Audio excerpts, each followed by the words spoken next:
We are going to go live as soon as they show up. And I really don't know what else to say until they get here. Last night I did an experimental show on the federal judges in New York and other places in which the Trumpster fan base is harassing due to the way that they feel Donald Trump has been cheated.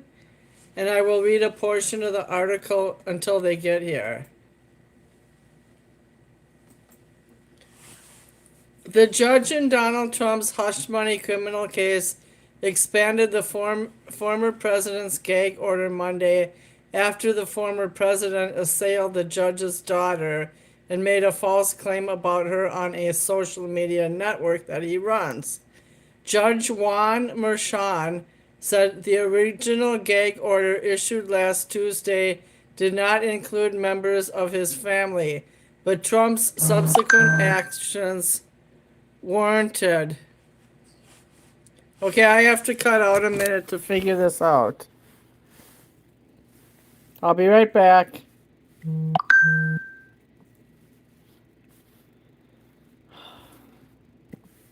Suzette is on hold in our show, and I have to get her back in the Zoom room. Hi, Suzette. Hi, Suzette. Hello. I don't know what happened before, but your box appeared. I think I admitted you. And then Don's wife was on the air, and I thought maybe you dropped off because you only saw me talking to her. Oh, no. I had fallen off, and then when I tried to get back in, it was like, okay, well, we let them know you're there. You're on hold for a moment. I'm like, okay. Okay, I'm going to take Don. Can you hear us? Yes. Can you unmute your face? And he will, just a second, he's gonna do that just a moment, give him a moment. Yeah, no, Okay, not right. and then also, Suzette, you don't have to. Do you want to come on the video, or you don't want to? Maybe in a little bit. Okay, well, anyways. We're just finishing up. We're just finishing up dinner. That's why. Okay, that's fine. I'm just gonna do an intro as Don prepares himself as well. So last night, as Suzette is aware, I did an experimental live show on YouTube, and it was with John, one of my current and former hosts. He's been with the show for 14 years or whatever. But then it turned toxic towards the end because he felt like Trump's been bullied by the public at large, and that Trump does not have he doesn't have the freedom of speech liberty to say completely what he wants. Needless to say, I ended up deleting the video in full today because I was actually embarrassed.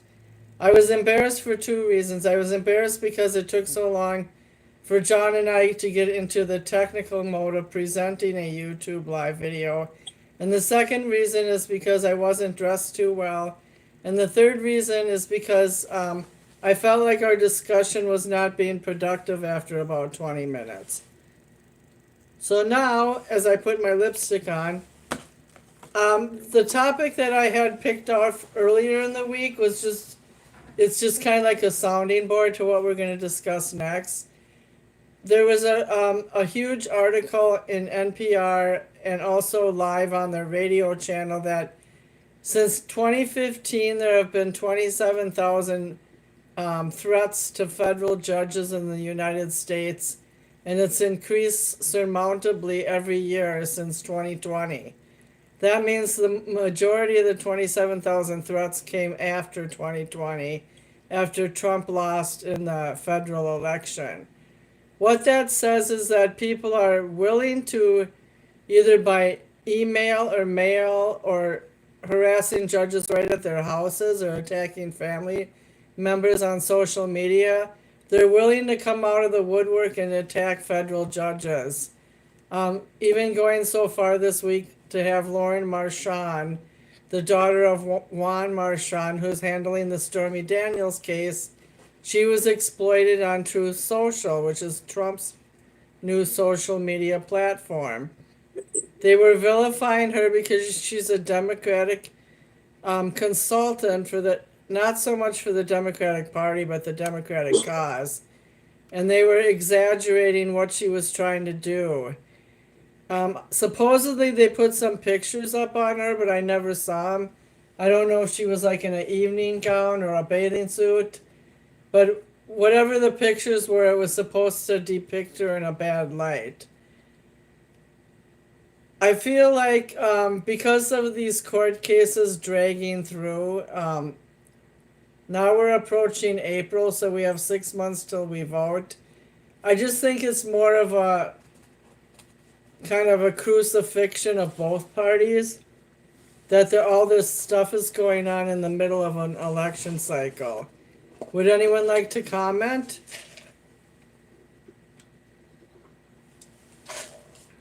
Suzette or Don? How about you, Suzette? Okay. Hello. I'm sorry, I had muted myself so I wouldn't interrupt you. Okay, Don, just have Suzette go go ahead. first, and then Don, you can. No. Suzette, go first. Hello, Suzette. Hi, Don. How are you? Hello. I'm fine. Thank you very much. Busier Good. than ever. Yep, busier than ever. So I'll tell you about it when you finish. Oh, okay. Busy's always All good. right. You But, bet. Hey, baby. Hi, Jane. I think Hi. that I haven't seen Don in the flesh since 2017. But go ahead, Suzette. really, Yeah. wow. I visited there in 2017. Mm-hmm. Go ahead, Suzette.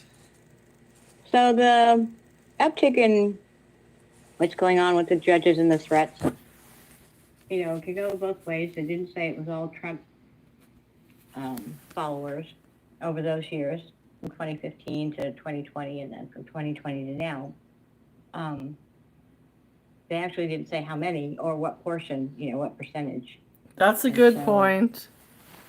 It would be interesting to find out what those numbers are, because the story implies that they are Trump voters for some reason.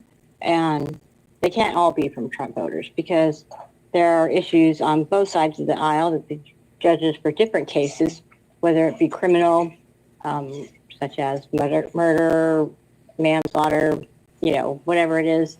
And so their families could be calling, posing threats and stuff. But as far as I know, free speech, as long as a person doesn't act on those threats, then they shouldn't, they're dismissed usually. If there's any type of action that is taken on those threats, even the smallest thing, then they need to move in and do something about it. But I find it very difficult to believe that all of these threats, the credible, serious ones, that they haven't been able to really pin anybody down, when they were able to do that for the J6ers as far as across the nation. There was like a manhunt for all those people. For the January 6th ones, yeah. Yeah. And so this judge, or the judges that are receiving these threats, the serious ones, why is the Marshal, FBI, whoever, having such a difficult time locating them?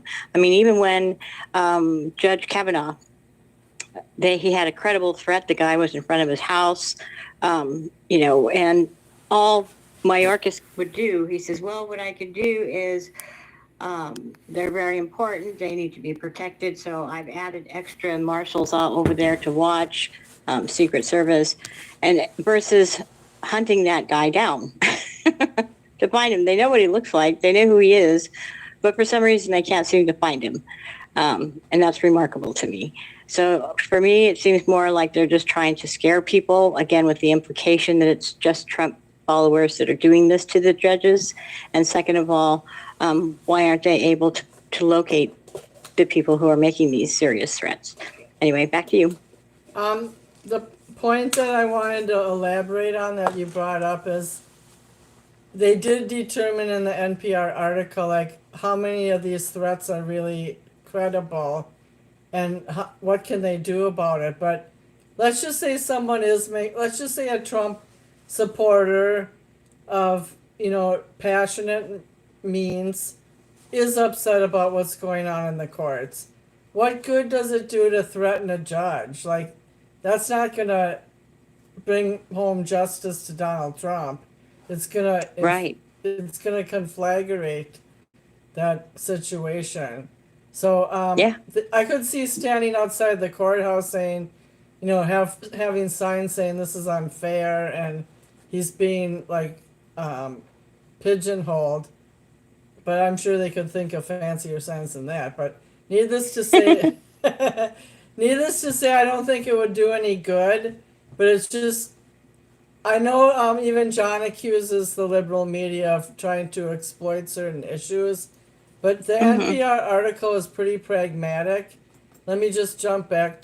I think I might have had to close. Oh, here it is. I maybe you can't see my face right now. I think you can.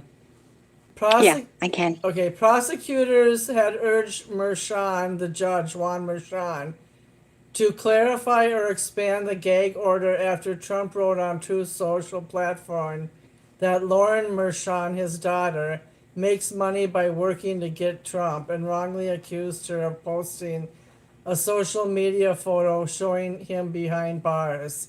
See, I don't think people in professional journalism behave like that. The trial, which involves allegations that Trump falsified payment records in a scheme to cover up negative stories during his 2016 campaign, is scheduled to begin April 15th. Trump denies wrongdoing and has pleaded guilty to 34 count. Oh, I'm sorry. He denies wrongdoing and pleads not guilty to 34 counts of falsifying business records. So they don't specifically name Stormy Daniels. So I don't know what else he tried to cover up besides that. But up until the election and when he actually won the first time in 2016, he never, Hmm. all those stories didn't ever hurt him that bad. Like even the one about his recorded conversation by that big bus in Hollywood about how women respond to men in power. That didn't stop him from being elected. So I can see Donald's need to defend himself, but it's kind of hard to separate truth from fiction at this point. And who else is threatening the judicial state or the courts? Who is doing it, and what kind of impact will be evaluated after this wave of Trump judicial charges stops. And so far, he hasn't gotten a real consequence. He hasn't been thrown in jail. His bail was reduced. So I feel like it's all kind of a weird circus. How about you, Donald J. Gallimore? Is Donald G.T. Gallimore Sr., and sometimes I throw King in there in the front. But yeah, no, this is all something that is bringing a certain type of person to the Trump camp, and that would be an anarchy contingent. They would like to see Donald Trump win, and more or less have a constitutional convention, tear up the Constitution, make it like it was back in 1775 when they started building it, and make this land in his image, more or less. And that is not bad Are you because trying to say they're going to try to extend the length of presidency? all that's going to be one of the very first things. Okay, And my then, question is this. Let's just say we all agree that all these provocations by the Trump people against the courts are just really not serious because they don't really want to paint him in a worse light against the establishment. So why don't let me just ask you guys this.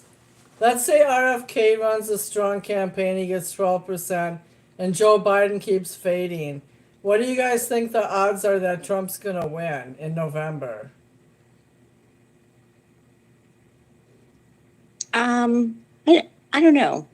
That's to be honest, there's just so many things going on, and so many people that have just lost faith in our electoral system, to the point of not wanting to vote at all, because they don't want to be forced to have to vote for one of the lesser evils.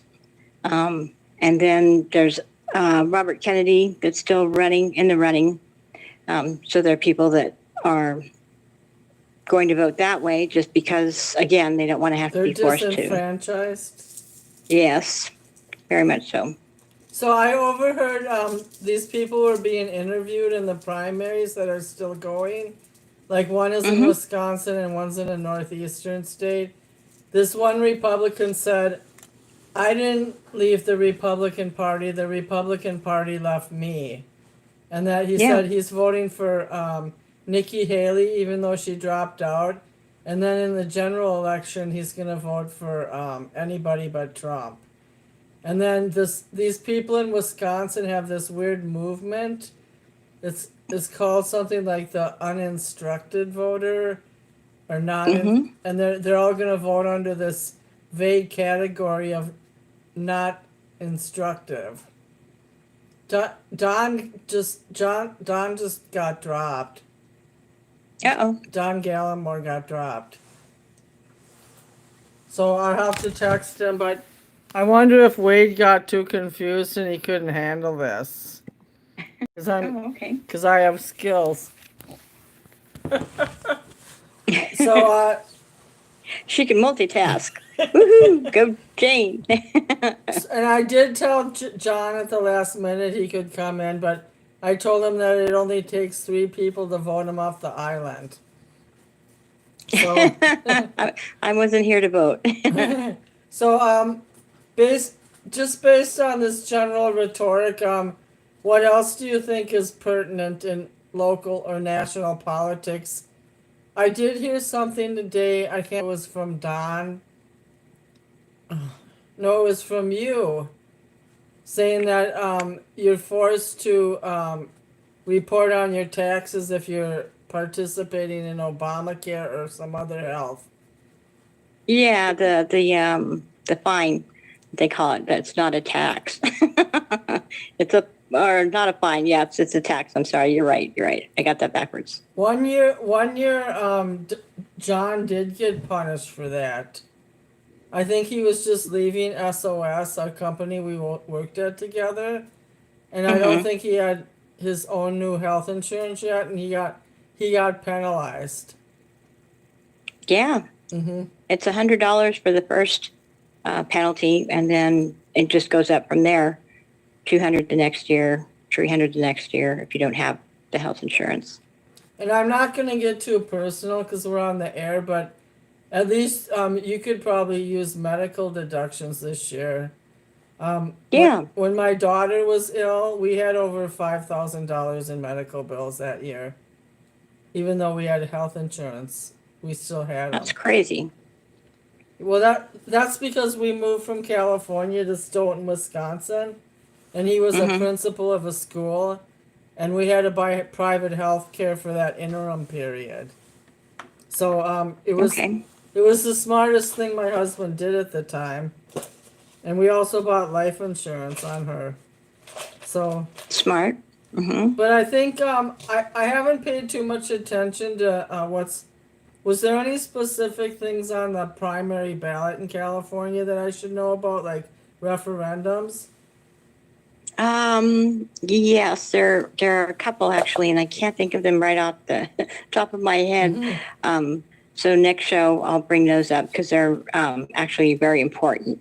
California is wanting to spend more money, just in general, on things that are unnecessary. For one thing, they have nothing to do with helping the people of California improve their lives. Like putting another statue up or something. It was, and I was like, "What? No, we don't need that."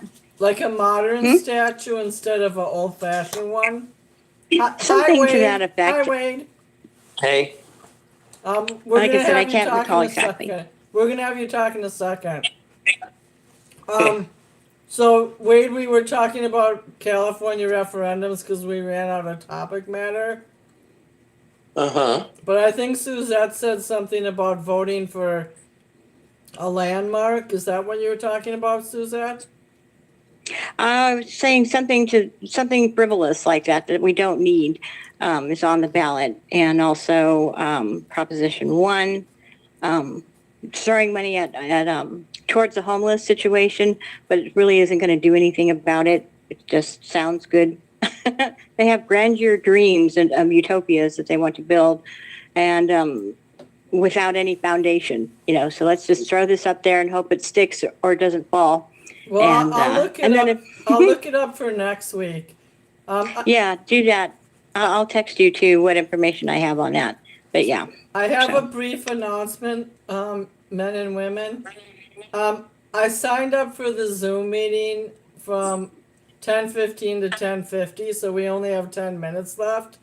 So we're gonna quickly beeline into Wade's play, that Peter Cottontail, because I watched 15 minutes of it, and it involves protecting the eggs of humanity and the Serpent King.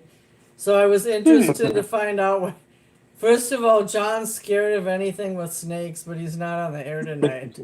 But I wanted to know what the eggs of humanity are. I didn't get that far in the play. Well, you'll find out. Well, it's just like this idea. Well, the grandfather describes it as like that they give people inspiration, like muses. But I'm just setting up an Easter, like an origins of Easter kind of fantasy story in the tradition of Rankin and Bass. It's just a fantasy, just trying to explain like well, when you get to the end, you can see how it's kind of showing the beginnings of Easter tradition, but telling a moral tale of humility and wisdom and such. Yeah, I got to the part, like, okay, Suzette, sorry to interrupt, but we have to tackle the meat and potatoes. After I ask this question about your play, then you can maybe give a brief summary of why you created it. But my first question is the main character, who was a younger actor, was very enthusiastic. That was his role in the play. And he was eager to do his duty of protecting the eggs of humanity, but he also kind of questioned the authority figures around him a lot and what his boundaries were. So could you elaborate on that? Oh, well, he's just like naive and youthful, and it wasn't really didn't really have a rebellious spirit, but kind of like, like you think of like Disney's Pinocchio, he's pretty naive and eager but naive. And I thought, well, in the first scene, I mean, there's a lot of like me working with kids where they'll talk about it. And I'm like, well, that's not real life. So I'm going to write a scene where the kid's not listening to the adults. Well, I deal with that 8 hours a day in my special ed class. Right. Yeah. Yeah. In the class I'm in, it's all behaviors. It's not learning disabilities. Yeah. So I'm not. Yeah. Oh yeah. Christian Bader. So the actor, he's very good. He's the director's son. He was I figured that out. I figured it out from the credits. One is named Luke Bader. Is that the son? Luke Bader is the father. He's the director, Oh, and they play father and son in the play as well. Yeah, I'm gonna watch the rest of it before bed. I only got into 15 minutes of it. Okay, and yeah. I saw your sister was a producer. Oh, well, she was she did music directing, and she was in it. She plays the Peter Cottontail, the future Easter Bunny's mother. So it's just a fun story, trying to tell a good in just a wholesome story like I grew up with, the cartoons, like the Rankin and Bass stuff. They wanted a church play, and it was usually Luke directs them. Usually Luke, well, he directed it. Usually he writes them, but he was busy doing another show, getting paid for another job. and so he asked me to write. Sometimes he does that. Asked me to write the story for the month. We have a new story every month, and it was April, and I'm like, oh, I can do like an Easter bunny story, like that would be fun. So I wanted it to be fun, like an old cartoon, but have good, interesting, symbolism, and The video, kind of be fun but rich. the video resolution on the YouTube channel was excellent. And by the way, Well, we that's have good. Donald's back, Don Gallimore, and Suzette is here. Suzette, that you know, Wade. Yep. Hey. And there's Mhm. 4 Yeah, of us, and it's gonna cut out in about 3 to 4 minutes. So why don't you wrap it up, Wade, and then we'll all do our conclusions quick. And next time, Well, I mean, next time yeah, I'll thank you for schedule it for longer. yes, thank you. Yeah, I'll let people talk. I just, thank you for letting me talk about it, and they can find it online, maybe on my YouTube channel, or I I'll can tell people send more Suzette later. and Don It's a a lot of link. fun. I can send them the link. Yeah, for sure, yeah. And Yes, the guy thank that you. plays the Easter Bunny played the like time demon in the Christmas one I did before that. So he's pretty Okay. diverse. Yeah. Suzette, Alrighty. Wade also makes AI stuff, and Mhm. he went to USC for theater, so he's really using his degree, unlike a lot of people. So Oh, good. At least you're getting your money's worth there. Yeah. I look forward to watching your Easter movie. Well, thank you. okay, I'm gonna say Yes. something radical before I let Suzette and Don finish. After my episode on YouTube Live last night, I think all Trumpsters, good and bad, are psychotic, and that they're gonna go over the cliffs like the demonized pigs in the Book of Matthew. And if they do win the election, then Steve Bannon said it's gonna be a bloodbath and that they're gonna punish the liberals. So we're gonna see what happens if they do win. Okay, Suzette or Don, you can go. I'm just taken back about the what do you call them? Blood demons or something? No, there's a parable in the Bible where Jesus saves a man who's full of demons. So he drives the demons into the pigs, and the pigs go off the cliff. And then I heard on Christian radio once, they said, what if the farmer was mad that he lost all his pigs that day? Well, that's what they said. That's kind of what's implied in the Bible story, that he was real mad about it. Mm-hmm. Yeah, because they drove the demon out of the man into the pigs. I can't remember exactly what happened to the pigs. I mean, to the man who got saved. I guess he went around town talking to people about it. Oh. Yeah. I think they're nice people, but and then we got the but, and so I think it's kind of like there's good people on both sides of the aisle. That's true because I've seen a And few. some, I've seen a few Trumpster people, and they seem pretty humble in interviews, like the women. With I'd like the to think women I'm with their humble, glazed eyes. Okay, Don, do you have any words of wisdom? You have 90 seconds. Hi, hello everybody. Hi, Wade. Hey, hi. Great. Go We're here. Don, go Don. We're here in Reno, trying to make sure this place runs smoothly. We've got about 5 criminal cases about discrimination, racism, blatant, that we're defending. So we're trying to make sure that this place is run smoothly as an example to the rest of the country. One was Charlemagne the God had it on his program about a week and a half ago, where a basketball coach at Bishop Minogue High School, Bishop Minogue Catholic school, was fired because she played too many brown kids, and they won the state championship girls basketball team. So it's been a very, very eventful. So somebody was mad they didn't play white kids? Absolutely. The the president of the diocese or the president representing the diocese. So Well, he's blatantly- Caitlin Clark just wiped out every black female in sports in the Iowa LSU game. whatever. Hmm. That Even That people should be like it. LeBron James. Okay, we got cut off. We're cut off. Okay, anyways, on that particular podcast, it was Don from Reno, Jane from Duluth, Minnesota, which is me, Wade Hawkins from Phoenix, Arizona, and Suzette Logan Douglas from Riverside County. I will be sending all the co-hosts the link, and I was just giving you guys a taste of our regular Blog Talk Radio Political Gravity channel that we air every week, but Blog Talk Radio has messed up and their engineering system has been down for 2 days straight, so that makes it pretty frustrating. God bless you all and have a good week. Now I gotta figure out how to cut this off. Just a minute.